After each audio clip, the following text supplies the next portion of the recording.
You don't know where to go. Everything's on fire right around you.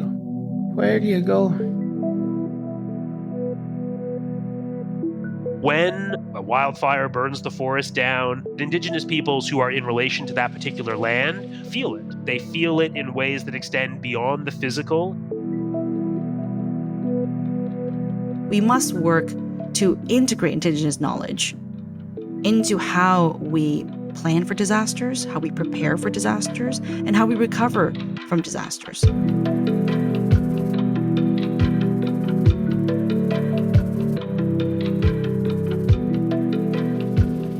How does our relationship with the land define our sense of home? Especially when that home spans generations and encompasses far more than just physical bonds.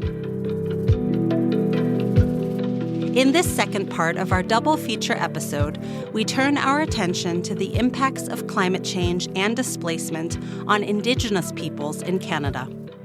If you haven't yet heard our previous episode on Canada, we recommend going back and listening to that first.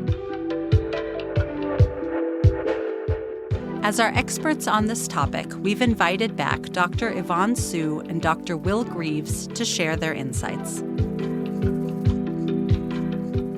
You are listening to Voices on the Move, a podcast about the complex relationship between climate change and migration and the people it affects. I'm Sophia Burton from Migration Matters. This episode is a collaboration between York University and Migration Matters.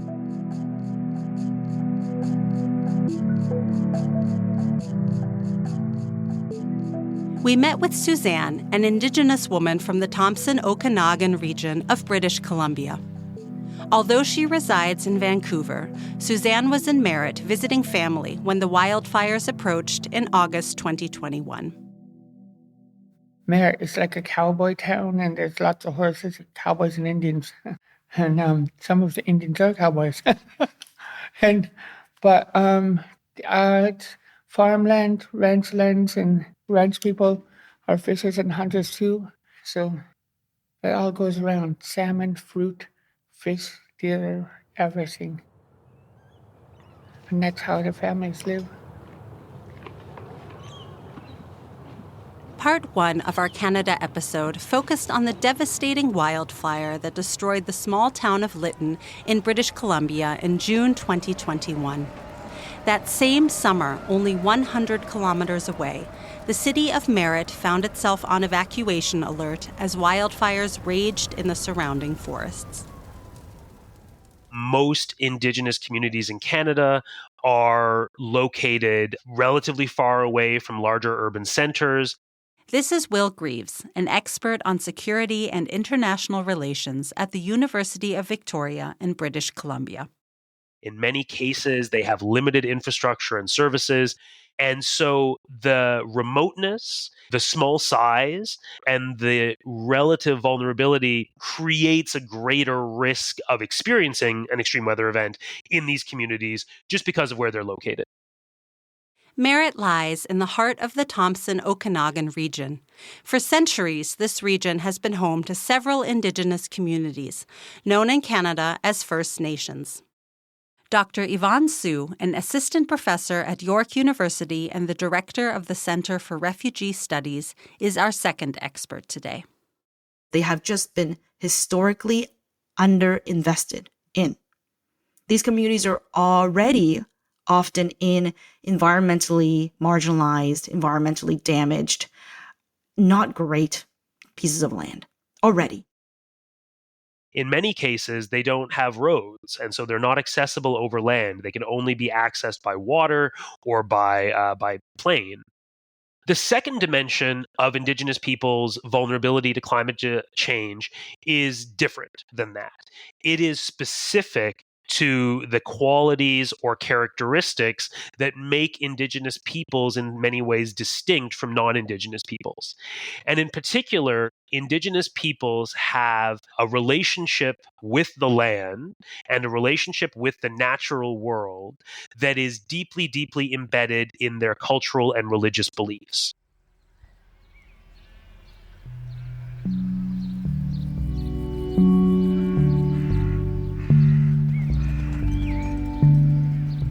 My grandmas and my aunties, we all like to jar food. There's lots of mouths to feed. We're all Indian, so there's lots of themes. And growing up, anything we ate, we had killed it or grew it or picked it.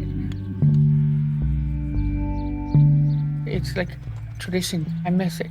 All the family get together and go get boxes of tomatoes and wait for the fruit stands to open, and all the mushrooms, picking each other mushrooms, gathering things from the land is how I grew up. Indigenous communities' deep-rooted connection to the land and to nature means that they experience the impacts of natural disasters in a profound way.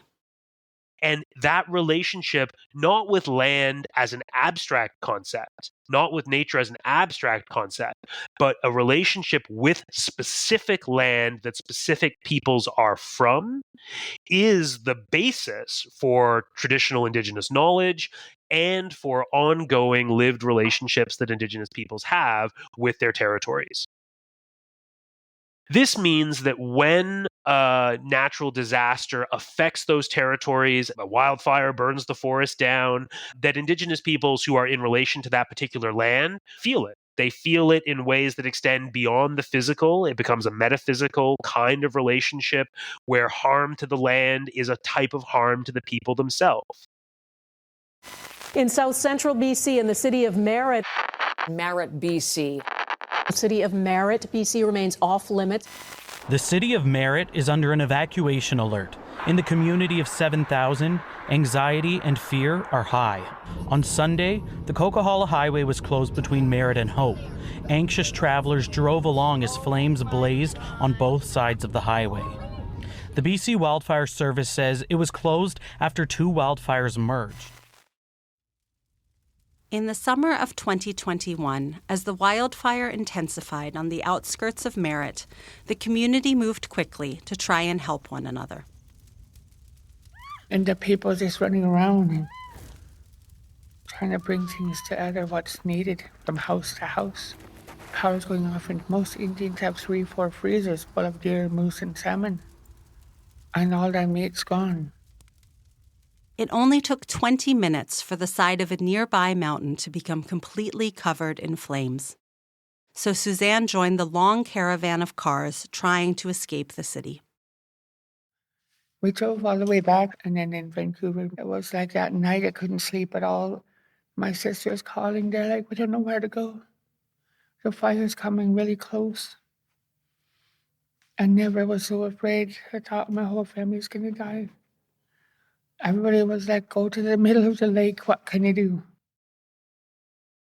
Many affected residents couldn't leave their land, and the area got harder and harder for emergency services to access. Others wouldn't leave. They refused to go. Many brave people, but some people stayed, and then they had to get airlifted out last minute. Our family's really strong men, and I never seen them broken. I never seen them lost like that. Confused, even my brother. Big, tough men. We never faced that much disaster before. We had a couple houses burned down and the whole valley has come together, but to be stuck in the middle of it was like being on the movie Dante's Peak when you're trying to get off the mountain in a volcano. That's how scary it was. You think you're going to die. The fire not only destroyed people's homes and livelihoods. For the Indigenous community, it disrupted their connection to nature, forcing them from their ancestral land where their families have been living for generations. It's actually male hunters who are really deeply, deeply connected to the land and have produced a significant amount of knowledge actually about climate impacts that Western scientists have then been able to build on and benefit from. But it also means that those male hunters going out on the land, a land that is now changing because of climate change, are disproportionately at risk to physical harm and loss of life because of the changing environment itself. So we see men, because of these gender differences, often being put at a greater risk of harm from environmental consequences. But that's balanced by incredibly challenging circumstances that fall very often on women who are now responsible for caring for themselves, caring for their children, caring for their broader communities while displaced from their homes and potentially having lost all their possessions. Dr. Yvonne Su from the Department of Equity Studies at York University has studied the structural inequalities that particularly affect Indigenous peoples. We don't talk about the discrimination that takes place politically and socially between the rural and urban areas. As you can imagine, a lot of the discrimination takes place against rural areas and Indigenous communities. There are a lot more funding that goes towards urban cities, but many things are happening in rural areas. They just don't get the attention. Indigenous people in Canada have been and continue to be disproportionately impacted by disasters, by climate change, and by overall impacts of colonialization. There's been historic persecution and marginalization by the government. So I think what happens is that, unfortunately, we end up valuing rural lives less. And that sounds really, really, really harsh to say, but that's what we're seeing borne out in policy.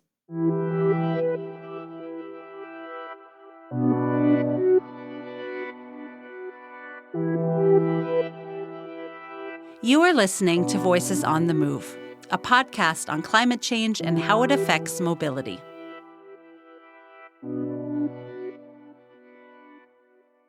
As Yvonne and Will pointed out in our previous episode, there is a real need for both increased awareness and political action. Lawmakers are currently focusing more on urban centers and safeguarding densely populated cities. But a more inclusive approach that protects all residents equally is urgently needed to mitigate the worst effects of climate change. In the most recent wildfire season we saw in Canada, which made global news because it contributed so much carbon to the atmosphere, the government was triaging wildfires. There was a bit of controversy because there were local people, local firefighters reporting this triage. And what that means is that they're picking small communities that they're deciding to burn before it reaches or to avoid it reaching larger cities. We could have a conversation and there could be debates, but no, we are just choosing to prioritize urban areas, economic centers, over rural communities.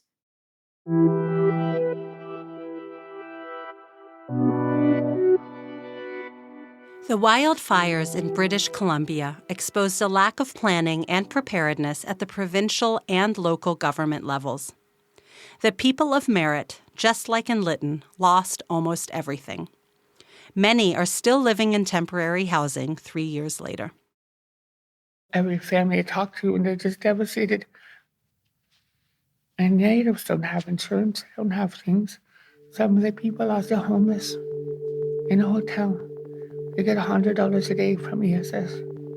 What will happen to them? All the stuff they worked hard for all their life, and it's all gone in minutes, in a day. Emergency Support Services, or ESS in Canada, provided some relief to those who had evacuated from Merritt. However, long-term sustainable support has been harder to find. For Indigenous people, the effects of a changing climate extend beyond immediate losses, leading to deeper, more enduring issues, as Will Greaves explains. As climate change effects have become more visible and more severe, the knowledge that was derived over many centuries and many millennia from an intimate relationship with a particular ecosystem is in many ways less useful knowledge now than it used to be. Much of the effort over the last number of years towards restoring Indigenous people's relationship to the land is producing a condition where Indigenous peoples are trying to reclaim a relationship that doesn't exist any longer because the land is not what it used to be. And the ways of hunting that their grandparents may have passed down to them can't be practiced anymore because the animals may not be there anymore, because the animals may not be healthy any longer, because the growing season is different. And so this then takes the physical impacts of climate change and transforms it into a social, a psychological, and a cultural phenomenon. Climate change is increasingly altering traditional ways of life for Indigenous communities. So what types of support would be especially crucial and effective? Money. They need money. They need medication. They need stuff. They need housing. Where can they go from hotel rooms? People that didn't have insurance, what are they going to do? Where can they go? Where's the jobs and where's the stuff now? They need a hand up. Not a handout. They need a hand up. Government, come on. People in rural areas, especially Indigenous people, have always shown a high degree of resilience and adaptability to changing environmental conditions. But this doesn't mean that they do not need support or should be left to face these challenges alone. Because of historic under-resourcing and general marginalizing, they're displaced and they have to go to cities. People in the cities, they don't want to necessarily open their doors. They don't want to welcome them, and they see them as a burden, and they see them as contributing to a housing crisis that's happening in their city, and they see them as a problem. And that's really sad, and that shouldn't be the situation.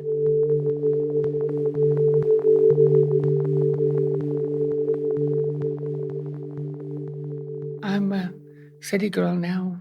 This is my home. All my kids are raised here. But I always respect my land, on the waters and the mountain and the people. And what's going to happen now? We have to pray for the ice. We have to pray for the ice because what happened last year is going to be more. To prevent a repeat of the fires in Merritt and Lytton, Yvonne and Will emphasize that policymakers need to collaborate closely with rural and Indigenous communities. Traditional Indigenous methods have proven to be effective in mitigating natural disasters. They can greatly contribute to the development of viable prevention and preparedness strategies.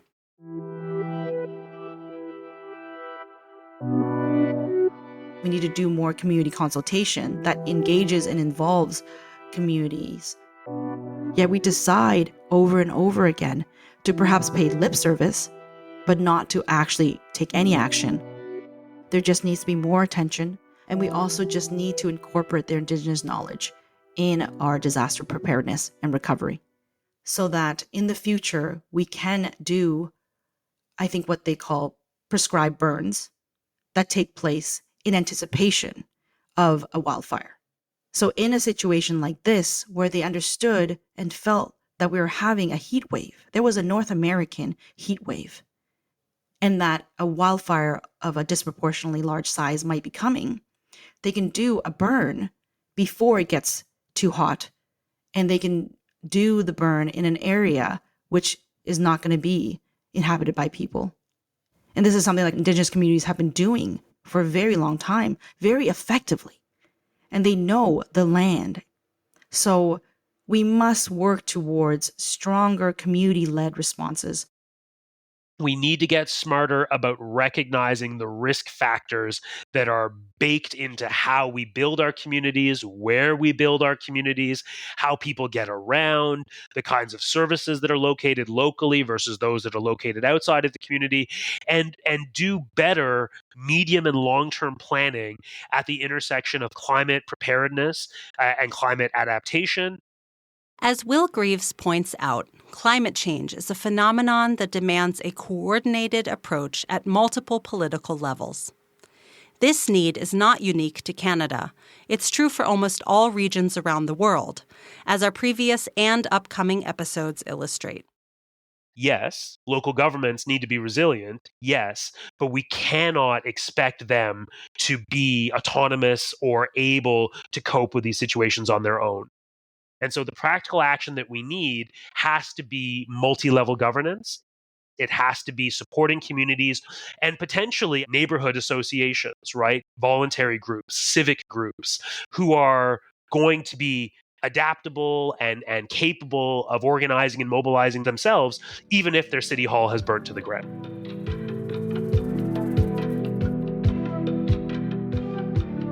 What is clear is that the needs and vulnerabilities of Indigenous men, women, and children, along with other marginalized groups, must underpin any plans to prevent future disasters. Bottom-up solutions need to be strengthened to complement top-down policies.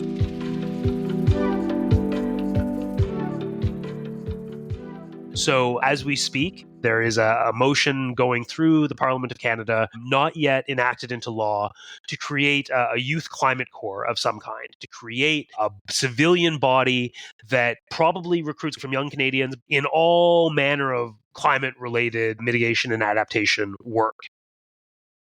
Communities cannot solely rely on trained volunteers to provide assistance in emergency situations. But the involvement of civilians and community-based organizations is crucial, both in preventing and responding to disasters.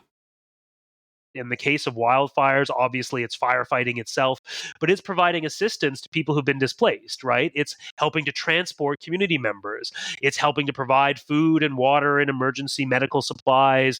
It would mean that you would have a body of people who are trained professionally and able to be deployed from one part of the country to another, or even better, you would have different bodies organized by regions so that they could deploy within their own regions.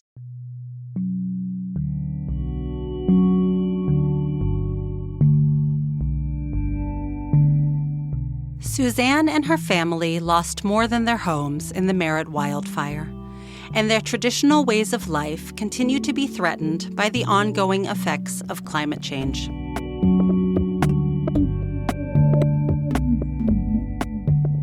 We have to adapt. We didn't die. We're going to live, but we got to carry on. And carrying on means coming together and helping each other and not giving up. I'm strong. I got a family to feed. We got to get up. We still have to hunt and fish and feed our family. What about our kids, our children, our children's children? We got to do something for our people here, the white, the black, the Chinese, the Indigenous, the ones that don't have insurance. Stand up, grab your drum and say, hello world, I'm here and this is my space and I got to live.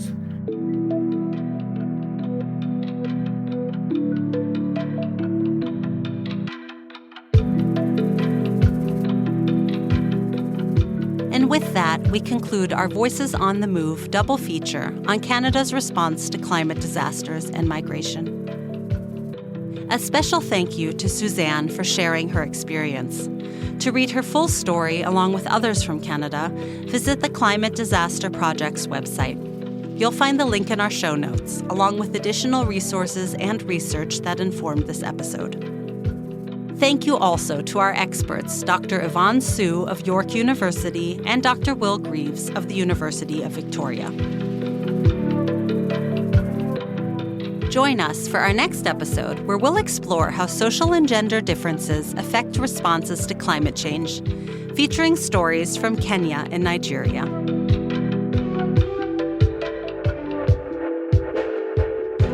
Voices on the Move is a podcast series developed by Migration Matters, York University, Samuel Hall, and the Habitable Research Project. The podcast is funded by the Canadian Social Sciences and Humanities Research Council. It is hosted by the Dadalay Institute for Global Health Research at York University. Our producer and senior story editor is Bernadette Klausberger. Our editorial team includes Frankie Reed, and for the interview with Suzanne, Sean Holman and Tosh Shurkat. The series is edited by Lina Schulz. Audio engineering and sound design by Tim Strasburger-Schmidt. Original music by Elia Arnold and Poddington Bear. I'm Sophia Burton, your host. Until next time, with more Voices on the Move.